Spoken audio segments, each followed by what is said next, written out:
أفلا يتدبرون القرآن أم على قلوب أقفالها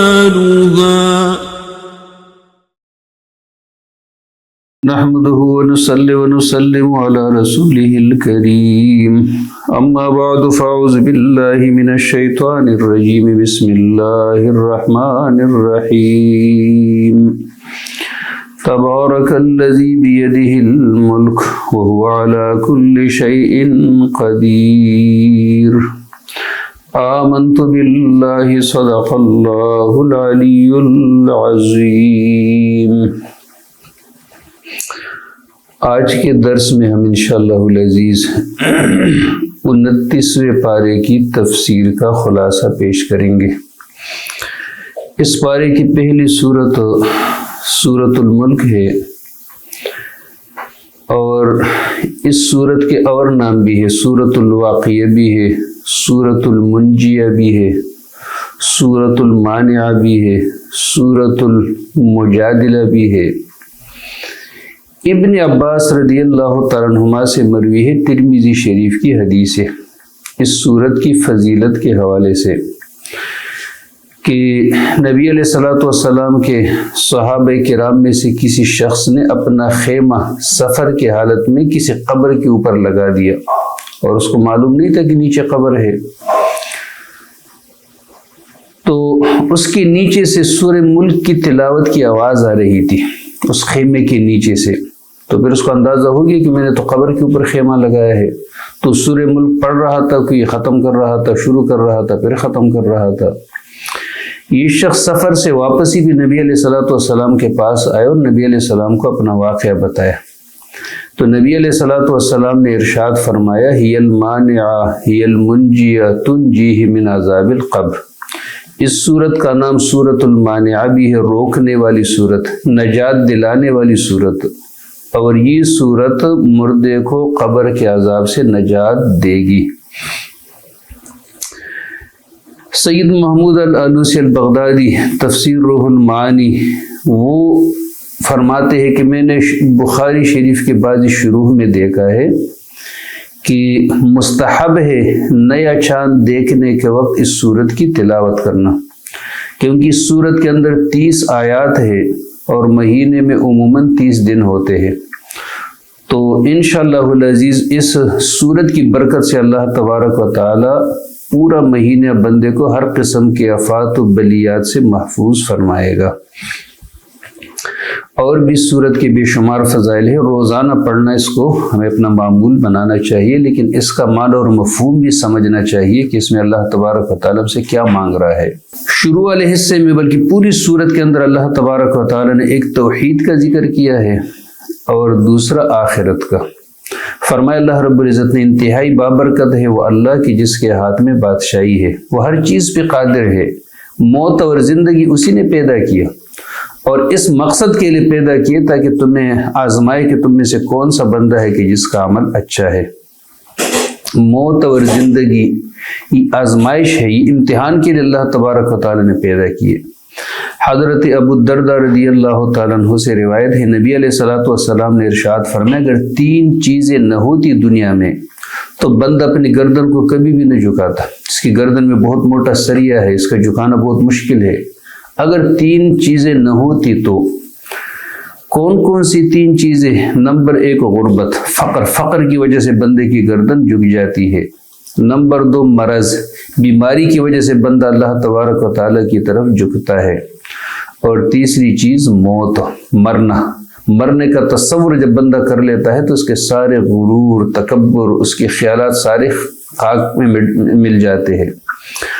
لیکن فرمائے نبی علیہ الصلوۃ والسلام نے وَإِنَّهُ مَعَ ذَلِكَ لَوَّصَّابٌ، ان تینوں آفات کے باوجود بندہ اس کے باوجود بھی بہت زیادہ چھلانگیں مارتا ہے، اللہ تبارک و تعالیٰ کی حدود کو پامال کرنے کی کوشش کرتا ہے۔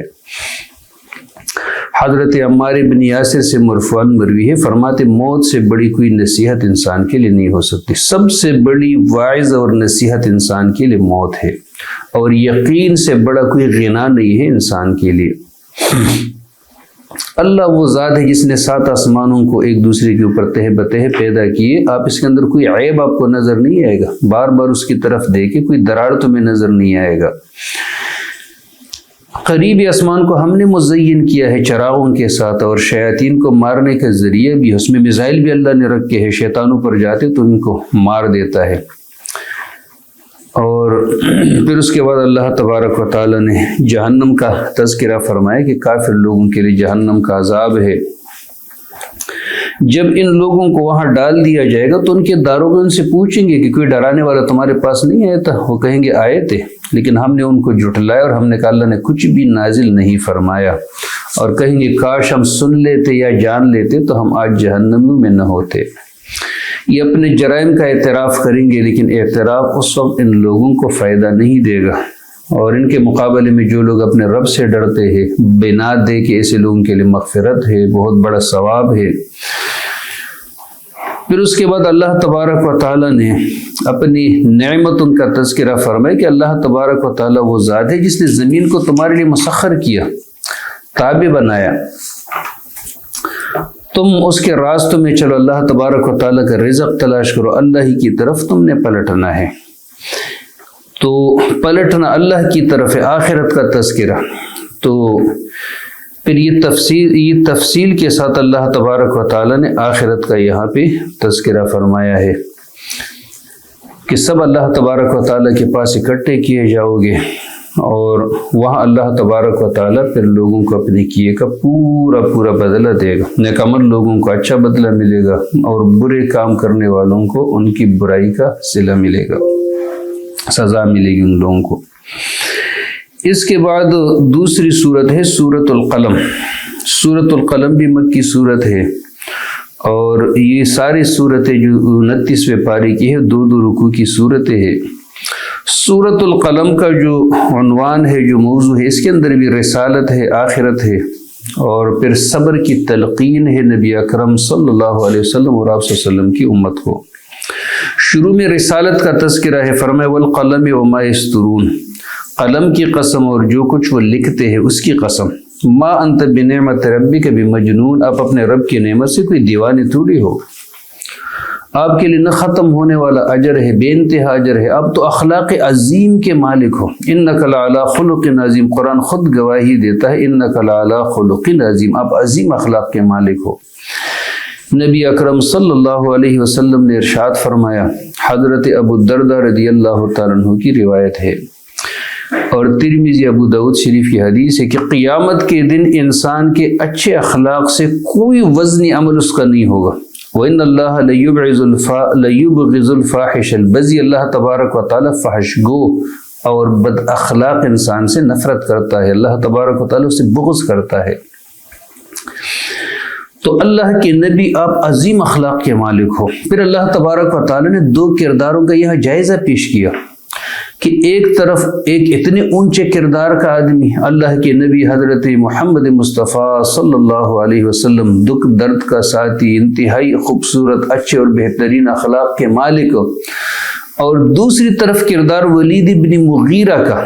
یہ جو باقی آیتیں ہیں، آیت نمبر 10 سے لے کر آیت نمبر 8 سے لے کر آگے، یہ ولید بن مغیرہ کے بارے میں نازل ہے کہ ایک طرف نبی علیہ الصلوۃ والسلام کا کردار اور دوسری طرف ولید بن مغیرہ کا کردار، کہ جو سب سے زیادہ قسمیں اٹھانے والا، بے وقت تانا دینے والا، چغلیاں کرنے والا، خیر اور بلائی کے کام روکنے والا، حد سے گزرنے والا، گناہگار، سخت مزاج، ان ساری چیزوں کے باوجود وہ بدنام زمانہ، اور اس لیے کیونکہ اس کو اللہ نے مال دیا تھا اور اولاد دی تھی، صرف اس لیے لوگ اس کی قدر کرتے ہیں کہ وہ مالدار ہے، صرف اس لیے کہ اس کے پاس افراد قوت زیادہ ہے. ذرا دیکھیں اس وقت بھی ہمارے لیے بڑا امتحان ہے، ایک بڑی آزمائش ہے.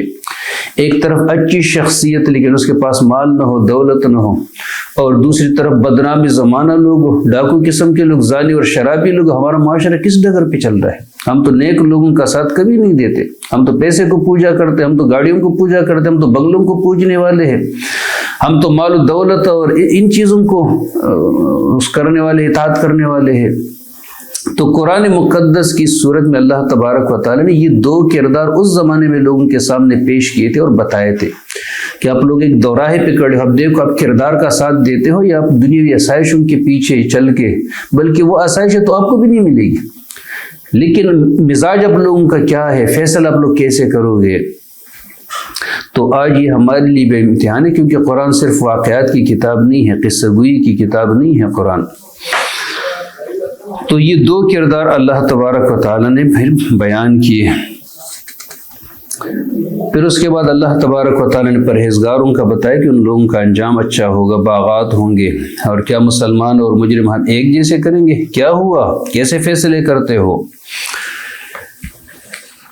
پھر کافروں کو اللہ تبارک و تعالیٰ نے دھمکی دی، اور آخر میں اپنے نبی سے کہا فاصبر لحکم ربک ولا تکن کصاحب الحوت، اپنے رب کے فیصلے کا انتظار کرے، صبر کرے، مچھلی والے کی طرح نہ بنو، حضرت یونس علیہ السلام کی طرح کہ جو جلد بازی میں اپنا علاقہ چھوڑ کے وہاں سے چلے گئے۔ تو آپ صبر سے کام لیں، استقامت سے کام لیں۔ تیسری صورت جو اس پارے کی ہے سورۃ الحاقہ ہے، الحاقۃ ما الحاقہ، مکی صورت ہے، اور اس صورت کا جو عنوان ہے وہ بھی مشرکوں کو دھمکی ہے، آخرت ہے، رسالت ہے اور قرآن کی حقانیت ہے، جیسے کہ مکی صورتوں کا مزاج ہوتا ہے۔ الحاقۃ ما الحاقہ، ہونے والی چیز، تم کیا جانو کہ ہونے والی چیز کیا ہے؟ وما ادراک ما الحاقہ، تم کیا جانو کہ وہ کیا ہے ہونے والی چیز؟ آخرت مراد ہے اس سے۔ پھر اس کے بعد کچھ لوگوں کے واقعات اللہ تبارک و تعالیٰ نے بیان کیے اور مشرکوں کو دھمکی دی کہ آپ لوگ نہیں جانتے قوم سمود کو اللہ تبارک و تعالیٰ نے کیسے ہلاک کیا، ایک زوردار آواز سے۔ عاد کو اللہ نے کیسے ہلاک کیا، تیز و تند ہوا سے، جو انتہائی سرد ہوا تھی، اس سے اللہ تبارک و تعالیٰ نے ان کو ہلاک کر دیا۔ اور وہ تم سے زیادہ قداور لوگ تھے، جب گرے زمینوں پہ تو ایسے تھے جیسے کھجوروں کے بوسیدہ تنے ہوتے ہیں، اتنے قداور لوگ تھے، ان کے مقابلے میں تو تم کچھ بھی نہیں ہو۔ کیا اب ان لوگوں کا کوئی بچہ ہوا تمہیں نظر آتا ہے؟ پھر فرعون کا قصہ کہ فرعون دیکھو، ان کے لاؤ لشکر دیکھو، حضرت لوط علیہ السلام کی قوم جن کو الٹ دیا گیا تھا، اسی طرح حضرت نوح علیہ السلام کی قوم کہ جن لوگوں نے حضرت نوح علیہ السلام کی دعوت کو مسترد کیا، اللہ تبارک و تعالیٰ نے ان کو کیسے سزا دی۔ پھر اس کے بعد قیامت کا تذکرہ کہ جب ایک بار سور پھونکا جائے گا، زمین و پہاڑ سارے اٹھا دیے جائیں گے، کوٹ کوٹ کے ایک ریزہ ریزہ کر دیے جائیں گے۔ اس دن آنے والا دن آ جائے گا، یعنی قیامت آ جائے گی، آسمان پھٹ جائے گا، کمزور ہو جائے گا۔ اس کا تفصیلی تذکرہ اللہ نے فرمایا، پھر فرمایا جس کو اس کا نام اعمال سیدھے ہاتھ میں دیا جائے گا، وہ لوگوں کو بلائے گا کہ آ جاؤ میرا نام اعمال نام پڑھو، اور جس کو اور وہ کہے گا میں تو یقین کرتا تھا کہ میں نے اپنے حساب سے ملنا ہے، یہ پسندیدہ زندگی میں ہوگا، بلند و بالا جنتوں میں ہوگا، اس کے پل جھکے ہوں گے، کھاؤ پیو مزے سے، یہ تمہارے ان اعمال کا صلہ ہے کہ جو آپ لوگوں نے گزشتہ ایام میں یہاں بھیجے تھے۔ جس کو بائیں ہاتھ میں عمل نامہ دیا جائے وہ کہے کاش کہ مجھے میرا نام اعمال نہ دیا جاتا۔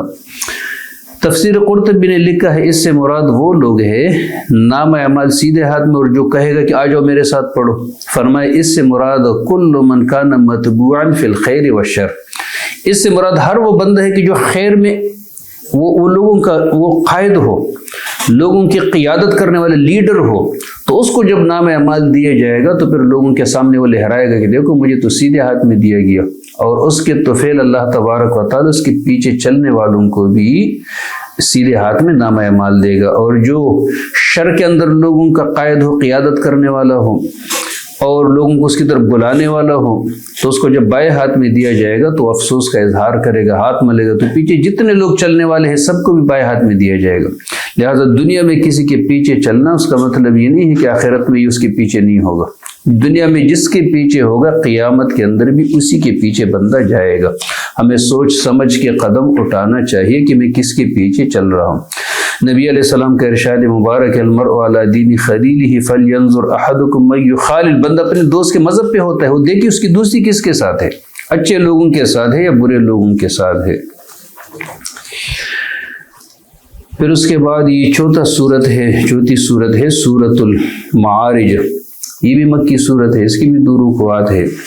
اس صورت کا جو عنوان ہے قیامت اور کامیاب انسان کے اوصاف، قیامت کا تذکرہ ہوگا اور پھر اس کے بعد ایک کامیاب انسان کا تذکرہ ہوگا کہ جو کامیاب انسان ہوگا اس کے اندر کون کون سے اوصاف ہوتے ہیں۔ تو شروع میں قیامت کا اللہ تبارک و تعالی نے تذکرہ فرمایا کہ لوگ تو اس کو بہت دور سمجھتے ہیں لیکن ہم اس کو بالکل قریب سمجھتے ہیں۔ آسمان ایسے ہو جائے گا جیسے پگھلی ہوئی چاندی کی طرح، آسمان دن کی ہوئی روئے کے مانند ہو جائیں گے۔ کوئی جگری دوست اپنے جگری دوست کو نہ پوچھے گا، حالانکہ وہ ایک دوسرے کو پہچانتے ہوں گے، دکھائے جائیں گے ایک دوسرے کو۔ مجرم شخص اس دن چاہے گا کہ عذاب کے بدلے اپنی اولاد بھی دے دے، اپنی بیوی بھی دے دے، اپنے بھائی بھی دے دے، پورا قریبی خاندان جس نے اس کو پناہ دیا تھا، جو زمین کے خزانے سب اگر اس کے ہیں تو وہ بھی دے دے، لیکن اس کو بچائے جائے۔ رب نے فرمایا کلا، ہرگز ایسا نہیں ہو سکتا، انہا لظا، وہ بھڑکنے والی آگ ہے، نزاعۃ للشویٰ، گوشت پوست کو چھاٹ جائے گی، تدعو من ادبر وتولی وجمع فاوعى، ان الانسان خلق هلوعا، انسان بہت کم ہمت ہے، جب اس کو تکلیف آتی ہے جزع فضع کرتا ہے، خیر آتا ہے تو روک دیتا ہے، سوائے ان لوگوں کے۔ اب دیکھو کامیاب لوگ کون سے ہیں؟ جو انسان اللہ کا محبوب ہے، جو کم ہمت نہیں، ہمت والا کون سا انسان ہے؟ تو فرمائے سوائے ان لوگوں کے جو نماز پڑھتے ہیں پابندی سے۔ مسلین کا معنی یصلون نہیں کا مسلین، مسلین یہ جو جملہ اسمیہ ہوتا ہے تو اس کے اندر دوام اور استمرار ہوتا ہے، جو پابندی کے ساتھ نمازیں پڑھتے ہیں۔ الذین هم علی صلاتهم دائمون والذین فی اموالہم حق معلوم للسائل والمحروم، اور یہ وہ لوگ ہیں کہ جن کے مالوں میں معلوم حق حصہ ہے، مانگنے والوں کے لیے بھی اور نہ مانگنے والوں کے لیے بھی، اور یہ وہ لوگ ہیں کہ جو قیامت کے دن کی تصدیق کرنے والے، اور یہ وہ لوگ ہیں کہ جو اپنے رب کے عذاب سے خوف زدہ ہوتے ہیں۔ یہ وہ لوگ ہیں جو اپنے شرمگاہوں کی حفاظت کرتے ہیں مگر نہیں کرتے اپنی بیویوں سے اور اپنی کنیزوں سے، جو آج نہیں ہے، اسی میں ان کے اوپر کوئی پکڑ نہیں ہوگا، جس کے علاوہ کوئی دوسرا راستہ تلاش کرے گا وہ حد سے گزرنے والے ہیں۔ اور وہ لوگ ہیں بڑے ہمت والے کہ جو اپنے امانتوں کے اور اپنے وعدوں کا پاس رکھتے ہیں، اور یہ وہ لوگ ہیں کہ جو اپنی گواہی کے اوپر ڈٹے رہتے ہیں، اور یہ وہ لوگ ہیں جو اپنے نمازوں کی پوری حفاظت کرتے ہیں۔ ایسے لوگ عزت والی، ایسے لوگوں کو جنت میں عزت کے ساتھ رکھا جائے گا۔ لہذا پھر یہ ان لوگوں کا تذکرہ ہے۔ پھر اس کے بعد یہ آخرت کا آخر میں پھر آخرت کا مختصر تذکرہ ہے، پھر یہ صورت ختم ہو جاتی ہے۔ پھر سورہ نوح ہے۔ سورہ نوح کے اندر حضرت نوح علیہ السلام کا ہی پورا تذکرہ ہے، جس کے اندر بہت بڑی نصیحت ہے ہمارے لیے، بہت بڑا وعظ ہے، کیونکہ حضرت نوح علیہ السلام نے سب سے زیادہ عرصہ باقی پیغمبروں کی بنسبت سب سے زیادہ عرصہ اپنی قوم میں گزارا تھا، سب سے زیادہ عرصہ 950 سال، اور ہر طرح سے انہوں نے اپنی قوم کو سمجھایا، دن نہیں دیکھا، رات نہیں دیکھی، دھوپ نہیں دیکھا، گرمی سردی، بلکہ کوئی بھی ٹائم انہوں نے ایسا نہیں ہے کہ جو اپنی قوم کو سمجھانے میں انہوں نے صرف نہ کیا ہو، لیکن اس کے باوجود ان لوگوں نے حضرت نوح علیہ السلام کی بات نہیں مانی۔ بہت کم لوگ ایسے تھے جن لوگوں نے اس کی بات مانی۔ قحط سالی پڑی تو نوح علیہ السلام نے فرمایا رب سے استغفار کرو، اللہ غفار ہے، کثرت سے تمہارے اوپر بارش بھیجے گا اور تمہیں ترقی دے گا، مال و اولاد میں اللہ تمہیں باغات بھی دے گا، نہریں بھی دے گا تمہیں۔ ابن صبیح ایک راوی ہے، وہ فرماتے ہیں کہ حسن بصری کو کسی نے فریاد کی، شکایت کی کہ ہمارے یہاں قحط سالی ہے، مجھے کوئی وظیفہ بتائے، اس نے کہا استغفار۔ دوسرے بندے نے آ کے کہا کہ میں غریب ہوں، غربت ہے، آپ مجھے وظیفہ بتائے، اس نے کہا استغفار۔ تیسرے بندے نے آ کے کہا کہ مجھے کوئی وظیفہ بتاؤ کہ اللہ مجھے بیٹا دے، تو اس نے کہا استغفار۔ چوتھے بندے نے آ کے کہا کہ میرا باغ سوکھ گیا ہے، اس کے لیے کوئی وظیفہ بتاؤ، پانی نہیں، اس نے کہا استغفار۔ تو کہتے ہم نے ان سے پوچھا کہ ہر مسئلے کا حل استغفار؟ اس نے کہا میں نے اپنی طرف سے کچھ نہیں کہا، یہ تو سورہ نوح سے میں نے بتایا، کیونکہ سورہ نوح میں اللہ رب العزت نے ارشاد فرمایا استغفار کرو، اللہ بارش بھی برسائے گا تمہارے اوپر، مال بھی دے گا، اولاد بھی دے گا، باغات بھی دے گا، اور نہریں بھی اللہ تبارک و تعالی چلائے گا۔ تو کثرت کے ساتھ استغفار۔ ایک دفعہ حضرت امیر المؤمنین عمر فاروق رضی اللہ تعالیٰ عنہ نے استسقاء کے لیے یہی سورہ نوح کی یہ آیت تلاوت کی۔ کچھ لوگوں نے ان سے کہا کہ آپ نے تو استغفار دعائی نہیں کی بارش کے لیے۔ اس نے کہا میں نے تو اس دروازے کو جا کے کٹکھٹا دیا ہے کہ جہاں سے بارش برستی ہے، بارش جہاں سے نازل ہوتی ہے۔ تو صلاۃ استسقاء میں اس کا پڑھنا بھی علماء سے ثابت ہے اور مستحب ہے۔ پھر اس کے بعد اللہ تبارک و تعالیٰ نے اپنی قدرت کا تذکرہ کیا کہ اللہ نے 7 آسمان تہ بتہ بنائے، چاند کو اس میں نور بنایا، شب سورج کو چراغ بنایا، اللہ تبارک و تعالی نے زمین سے تمہیں خاص طریقے سے پیدا کیا۔ پھر اس کے بعد نوح علیہ الصلوۃ والسلام نے آخر میں بد دعا فرمائی، اور بد دعا کی سبب یہ ہو گئی کہ ایک بندہ اپنے بچے کو لے گئے اور اس کو حضرت نوح علیہ السلام کی طرف اشارہ کیا کہ یہ بندہ ہے جو سابی ہو چکا ہے، جو اپنے آباء و اجداد کے مذہب کو اس نے چھوڑا ہے، اگر میں دنیا سے گیا تو آپ نے اس کے ساتھ کوئی دوستی نہیں رکھنی ہے، اور پھر اس کے بعد اس کو پتھر دیا کہ اس کو مارو۔ اس نے مارا، نوح علیہ السلام کا سر مبارک زخمی ہوا۔ تو اس کے بعد حضرت نوح علیہ السلام نے پھر بد دعا کے لیے ہاتھ اٹھائے اور بد دعا کی، اور پھر اس کے بعد جتنے کافر تھے سب طوفان نوح کی نظر ہو گئے۔ سورۃ الجن یہ مکی صورت ہے اور یہ بھی 2 رکوعات کے اوپر مشتمل ہے۔ اس سورۃ الجن کے اندر اللہ تبارک و تعالی نے جنوں کے قرآن سننے کا تذکرہ فرمایا ہے۔ مولانا مودودی رحمۃ اللہ علیہ لکھتے ہیں کہ دوسرا واقعہ ہے کہ جب نبی علیہ الصلوۃ والسلام عکاظ کے بازار میں تشریف لے جا رہے تھے، راستے میں نخلا کے مقام پر فجر کی نماز میں نبی علیہ الصلوۃ والسلام نے تلاوت کی اور جنوں نے اس کی سماعت کی۔ یہاں پہ ان کا واقعہ ذکر کرنے کا مقصد یہ ہے کہ جنہوں نے ایک ہی دفعہ قرآن سنا، لیکن ان کے سامنے بھی ظاہری باتیں بہت ساری معاشرتی رکاوٹیں موجود تھی، لیکن جب حق ان کے سامنے کھل گیا تو وہ جن تو اچھے تھے تم سے، انہوں نے تو فوری اس کو قبول کیا، اور نہ صرف یہ کہ قبول کیا بلکہ اس کے بعد جا کے اپنی قوم کے اندر نبی مہربان صلی اللہ علیہ وسلم کی اس دعوت کو پھیلائے بھی، اس مشن کو بھی پھیلائے انہوں نے۔ تو اس پوری صورت کے اندر ان کا تذکرہ ہے، ان کے وعظ کا، ان کی نصیحت کا، ان کی سماعت کا، پھر اپنے قوم کے اندر جا کے اس دعوت کو پھیلانے کا۔ اور پھر اس کے بعد اس صورت کے اندر یہ بھی ہے کہ اگر یہ لوگ استقامت اختیار کرے سیدھے راستے پر، لاسقیناہم ماء غدقا، تو ہم ان لوگوں کو مسلادار بارش بھی ان لوگوں کے اوپر برسائیں گے۔ بہرحال جن کے حوالے سے پہلے بھی میں نے بتایا تھا، کوئی زیادہ تفصیل تو ہمیں معلوم نہیں ہے، سرسری تفصیل ہے۔ بہرحال مکلف مخلوق 2 ہے، ایک انسان ہے اور ایک جن ہے، چونکہ ان کا رہن سہن ساری چیزیں ہماری نظروں سے اوجھل ہے اور ان کا ہم سے براہ راست کوئی شرعی مسائل میں کوئی رابطہ واسطہ بھی نہیں ہے، اس لیے ان کے حوالے سے کوئی زیادہ ہماری شریعت نے باتیں نہیں بتائی، سرسری باتیں بتائی ہے۔ اسی کے اوپر ہمارا ایمان ہے کہ ایک الگ مخلوق ہے، ان کا وجود ہے، اور ہم سے پہلے ان کی حکومت تھی اس دنیا کے اوپر، ابھی نہیں ہے۔ اس کے بعد سورہ المزمل ہے، مکی صورت ہے، اور اس صورت کا جو شیخ صحیحین کی روایت کے مطابق حضرت جابر رضی اللہ تعالیٰ عنہ سے روایت ہے، مزمل اور پھر اس کے بعد المدثر، کہ نبی علیہ الصلوۃ والسلام کے اوپر کچھ زمانے کے لیے وحی کے آنے کا سلسلہ رک گیا تھا، تو نبی اکرم صلی اللہ علیہ وسلم اس کی وجہ سے سخت پریشان ہوتے تھے۔ تو اس لیے نبی علیہ الصلوۃ والسلام جب پریشان ہوتے تھے تو جا کے چادر اوڑھ لپیٹ کر لیٹ جاتے تھے۔ اس میں پریشانی کی وجہ سے بندہ عموماً ایسا ہوتا ہے، ایسے غنودگی سے میں ہوتے ہیں، عموماً لیٹا رہتا ہے بندہ، اٹھنے کا وہ اعصاب زیادہ کام نہیں کر رہے ہوتے۔ تو اس کے بعد اللہ تبارک و تعالیٰ نے یہ سورت نازل فرمائی، سورۃ المزمل، اور پھر اس کے بعد سورۃ المدثر بھی۔ اس صورت کے اندر جو سب سے، ویسے تو نبی علیہ الصلوۃ والسلام کو تسلی ہے، لیکن قیام اللیل کا یہاں حکم ہے۔ نبی اکرم صلی اللہ علیہ وسلم کے اوپر رات کو قیام کرنا، یعنی تہجد کی نماز پڑھنا نبی علیہ السلام کے لیے فرض تھا۔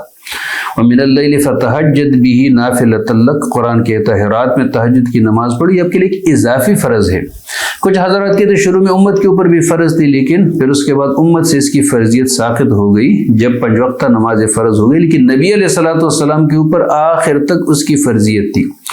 شروع میں حکم یہ تھا کہ رات کا اکثر حصہ اگر تھوڑا سا آدھے سے کم بھی ہو جائے لیکن اس سے زیادہ کم نہیں کرنا، تو اس کا حساب کتاب لگانا بہت مشکل تھا۔ بعد میں اللہ تبارک و تعالی نے سہولت دی کہ رات کے کسی بھی حصے میں جتنا بھی آپ قیام کر سکتے ہیں تو آپ قیام کر لیں۔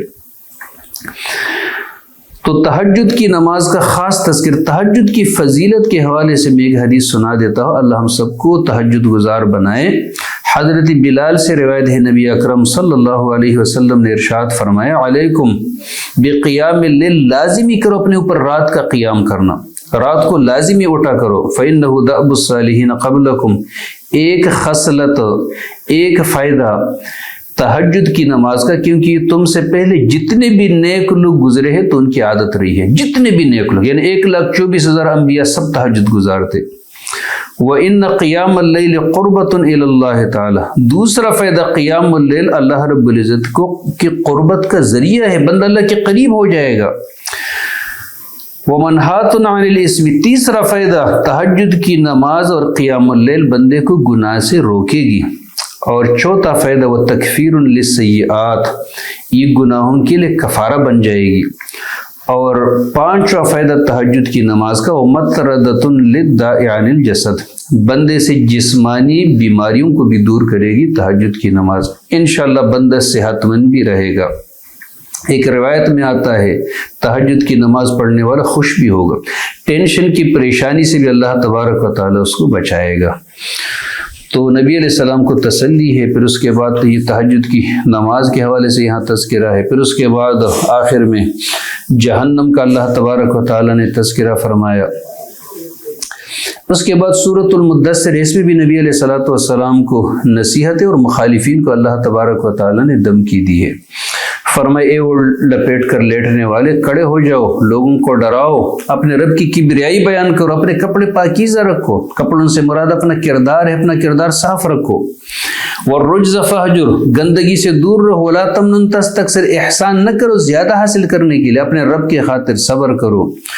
پھر اس کے بعد قیامت کا اللہ تبارک و تعالی نے تذکرہ فرمایا اور دھمکی دی ان لوگوں کو بالخصوص، یہاں پہ ولید ابن مغیرہ کا تذکرہ ہے جو نبی علیہ السلام کے بڑے مخالف تھے، اور لوگ اس کی پیروی اس لیے کر رہے تھے کیونکہ اس کو اللہ تبارک و تعالی نے دنیا کی آسائش عطا کی تھی۔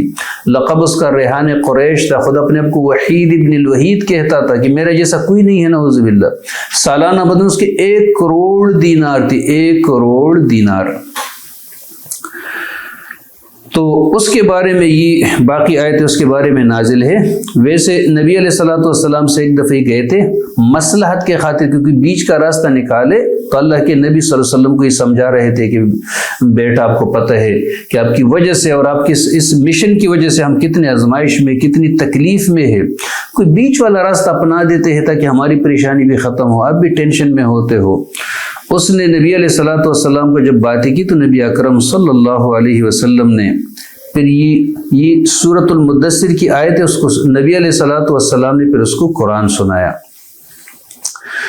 تو حامیم تنزیل الکتاب سے لے کر العزیز الحکیم سے الیہ المصیر تک، تنزیل الکتاب من اللہ العزیز الحکیم سے لے کر الیہ المصیر تک، وہ آیتیں جب نبی علیہ السلام نے اس کو سنائی تو یہ جب واپس گیا تو لوگوں سے کہنے لگا میں نے ایسا کلام سنا ہے، اللہ کی قسم وہ نہ انسانوں کا کلام ہے نہ جنوں کا کلام ہے، اس کے اندر ایک مٹھاس ہے، اس کے اندر ایک خوبصورتی ہے، اور یہ انتہائی ثمر آور کلام ہے، اور یہ غالب آئے گا، اس کے اوپر دوسری چیز غالب نہیں آ سکتی، اور یہ انسان کا قول نہیں۔ ابو جہل کو پتہ چلا کہ ولید بھی تو چلا گیا، تو اس نے بڑا ایک مایوس کن چہرہ بنایا اور جا کے ولید سے کہا کہ مجھے اندازہ ہوا آپ کو شاید پیسوں کی ضرورت ہے، آپ لالچ میں شاید وہاں چلے گئے اس لیے پارٹی چینج کر رہے ہو۔ بہرحال اس نے اس کو بہت زیادہ تنگ کیا، اور بالآخر اس کی زبان سے اس نے یہ باتیں نکلوائی کہ یہ ساحر ہے، یہ جادوگر ہے، اور یہ فلان ہے، نہ چاہتے ہوئے بھی اس نے پھر یہ باتیں کہی۔ تو اللہ تبارک و تعالی نے اس کا یہاں پہ تذکرہ فرمایا کہ چھوڑ دو اس کو، مجھے اور جس کو میں نے اکیلا پیدا کیا، میں نے اس کو بہت وسیع مال دیا تھا، بیٹے جو ہر وقت حاضر ہوتے تھے، 13 یا 7 بیٹے تھے اس کے بڑے نوجوان، اور طرح طرح کا سامان میں اس نے اس کو مہیا کیا، پھر وہ امید رکھتا ہے کہ میں اور بڑھاؤں گا، ہرگز ایسا نہیں، ہماری آیات کا خلاف ہے، ان قریب میں دوزخ کے پہاڑ پر اس کو چڑھاؤں گا۔ اس نے سوچا اور ایک بات اس نے تجویز کی، قتل کیا جائے، اس نے کس طرف عجیب بات تجویز کی، پھر قتل کیا جائے، کس طرح اس نے غلط بات نبی علیہ السلام کی طرف منسوب کی، پھر دیکھا، پھر منہ بنایا، پھر زیادہ منہ بنایا، اور پھر پیٹ پیرا تکبر کیا اور کہا یہ تو سحر اور جادو ہے کہ جو اوروں سے منقول ہے۔ ابو جہل نے بالآخر اس سے یہ بات نکلوائی۔ ہم اس کو سقر میں داخل کریں گے، جہنم میں داخل کریں گے، پھر اس کا یہاں پہ تذکرہ ہے۔ سورۃ القیامہ، قیامت کے حوالے سے یہ مکمل صورت ہے۔ اللہ رب العزت نے ارشاد فرمایا میں قسم کھاتا ہوں روز قیامت کی، اور میں قسم کھاتا ہوں ایسے نفس کی جو اپنے اوپر ملامت کرے۔ نفس کی تین درجے ہیں، ایک نفس لوامہ ہے جس کو ہم ضمیر بھی کہتے ہیں، نفس لوامہ یہ آخری درجہ ہے نفس کا۔ اگر یہ نفس بھی بندے کا ختم ہو جائے، ضمیر بندے کا ختم ہو جائے، تو پھر اس کے بعد وہ شکل صورت سے انسان ہوگا لیکن حقیقت میں وہ انسان نہیں ہوگا، جانور ہوگا۔ جانور میں نفس لوامہ نہیں ہوتا، اور یہ انسانی نفس کا آخری درجہ ہے۔ اس کے اوپر جو دوسرا درجہ ہے وہ نفس لوامہ ہے کہ جو برائی پہ انسان کو ملامت کرتا ہو، اور تیسرا درجہ جب وہ حقیقت کے اوپر اور دین کے اوپر پوری طرح یکسو ہو جاتا ہے تو پھر اس کا نام ہے نفس مطمئنہ، جس کا تذکرہ آئے گا یا ایتھا النفس المطمئنہ ارجعی الی ربک راضیۃ مرضیہ فادخلی فی عبادی وادخلی جنتی۔ پھر فرمایا انسان کہتا ہے کہ اللہ ہم ہرگز اس کی ہڈیوں کو جمع نہیں کریں گے، کیوں نہیں، ہم تو اس کی انگلیوں کی پوریوں تک درست کر لیں گے۔ پھر کہتے قیامت کب آ جائے گی، اس کا اللہ تبارک و تعالی نے تفصیل کے ساتھ یہاں پہ تذکرہ فرمایا۔ قیامت کا تذکرہ، بندے کی دنیا سے جانے کا تذکرہ کہ اس وقت بندے کی کیا کیفیت ہوگی، کیا حالت ہوگی۔ پھر اس کے بعد یہ سورۃ الدہر ہے، یہ مدنی سورت ہے، اور اس کے اندر بھی اللہ تبارک و تعالی نے زیادہ تذکرہ قیامت کا فرمایا اللہ تبارک و تعالی نے کیا انسان کے اوپر ایسا زمانہ نہیں آیا کہ جس میں وہ کوئی قابل ذکر چیز نہ تھا۔ پھر ہم نے انسان کو پیدا کیا مخلوط نطفے سے تاکہ اس کو مکلف بنائے، ہم نے اس کو سمیع اور بصیر بنائے، دیکھنے اور سننے والا بنائے، ہم نے اس کو راستہ دکھایا۔ اب اس کی مرضی ہے چاہے وہ شکر گزار بندہ اللہ کا بنے، چاہے وہ اللہ تبارک و تعالی کا ناشکرہ بندہ بنے۔ اب یہ اس کی مرضی پہ اللہ تبارک و تعالیٰ نے اس کو چھوڑ دیا، اس پہ اس کو مجبور نہیں کیا۔ بے شک ہم نے کافر لوگوں کے لیے زنجیر اور طوق تیار کی ہے۔ پھر نیک لوگوں کا تذکرہ کہ وہ ان کو کیا کیا نعمت اللہ تبارک و تعالیٰ کی طرف سے ملے گی، اور کیوں ملے گی، اس لیے ان لوگوں کو ملے گی کیونکہ اپنے فرائض کو پورا کر رہے تھے، اس دن سے ڈر رہے تھے جس کی سختی عام ہوگی، تو عام کھلا رہے تھے اللہ تبارک و تعالیٰ کی محبت میں مسکین کو، یتیم کو، قیدیوں کو، اور ان سے کہہ رہے تھے کہ ہم تمہیں اللہ کی رضا کے خاطر کھانا کھلاتے ہیں، نہ ہم سے عملی بدلہ چاہتے ہیں، نہ کوئی قولی شکریہ تم سے چاہتے ہیں۔ ہم اپنے رب سے ڈرتے اس دن سے کہ جو انتہائی سخت اور تلخ دن ہوگا، تو اللہ تبارک و تعالیٰ نے ان کو اس دن کے شر سے بچایا، عطا کہ اللہ تبارک و تعالیٰ نے کو تازگی اور خوشی، صبر کے بدلے اللہ تبارک و تعالیٰ نے کو جنت دیے، ریشم دیے، اور طرح طرح کی نعمتیں اللہ تبارک و تعالیٰ نے، نعمتوں سے ان کو اللہ تبارک و تعالیٰ نے نوازا۔ پھر آخر میں نبی علیہ الصلوۃ والسلام کے لیے صبر کی تلقین ہے کہ آپ صبر کرے، کسی فاسق اور کافر کی کوئی بات ہرگز تسلیم نہ کرے، بھلے حالات کیسی بھی ہو، جتنی بھی مشکل ہو، آپ ڈٹ جائے، اس کا صلہ اللہ تبارک و تعالیٰ تمہیں اچھا دے گا۔ پھر اس کے بعد سورۃ المرسلات ہے، اس کے اندر اللہ تبارک و تعالیٰ نے قیامت کا تذکرہ فرمایا اللہ تبارک و تعالیٰ نے یوم الفصل، تم جانتے ہو کون سا، کیا ہے یوم الفصل، اس دن جھٹلانے والوں کے لیے ہلاکت ہوگی۔ پھر اس کے بعد اللہ تبارک و تعالیٰ نے اپنی نعمتوں کا، اپنی رحمتوں کا تذکرہ فرمایا۔ بہرحال اس صورت کے اندر اللہ تبارک و تعالیٰ نے قیامت کا تذکرہ فرمایا، جنت اور جہنم کا تذکرہ فرمایا جھٹلانے والوں کے لیے ہلاکت ہوگی اس دن، جاؤ اس کی طرف جس کو تم جھٹلا رہے تھے، ایسے سائے کی طرف جاؤ کہ جس کی 3 شاخیں ہوگی، نہ ٹھنڈا سایہ ہوگا، نہ گرمی سے بچاتا ہوگا، اور وہ جہنم ایسے انگارے برسائے گا جیسے بڑے بڑے محل ہو، گویا کہ وہ سرخ اور زرد اونٹ ہے۔ ہلاکت ہے اس دن جھٹلانے والوں کے لیے، جس دن وہ بات نہیں کر سکیں گے، ان کو اجازت نہیں دی جائے گی کہ وہ عذر پیش کرے۔ ہلاکت اور بربادی ہے اس دن جھٹلانے والوں کے لیے، فیصلے کا دن ہے، ہم نے تمہیں بھی جمع کیا، جو تم سے پہلے لوگ چلے گئے تھے ان کو بھی جمع کیا۔ اب اگر تمہارے پاس کوئی سازش اور ہے، تدبیر کر سکتے ہو ہمارے خلاف تو کرو۔ ان کے مقابلے میں پرہیزگار لوگ سایوں میں ہوں گے، چشموں میں ہوں گے، پلوں میں ہوں گے، دل پسند پل کھاتے رہو، پیتے رہو مزے سے۔ یہ تمہارے اعمال کا صلہ ہے، جو دنیا میں آپ لوگوں نے اپنے آپ کو تکایا، اپنے آپ کو تکلیف میں ڈالا، آج تمہیں اس کا صلہ مل رہا ہے۔ ہم اسی طرح بدلہ دیتے ہیں نیک عمل لوگوں کو۔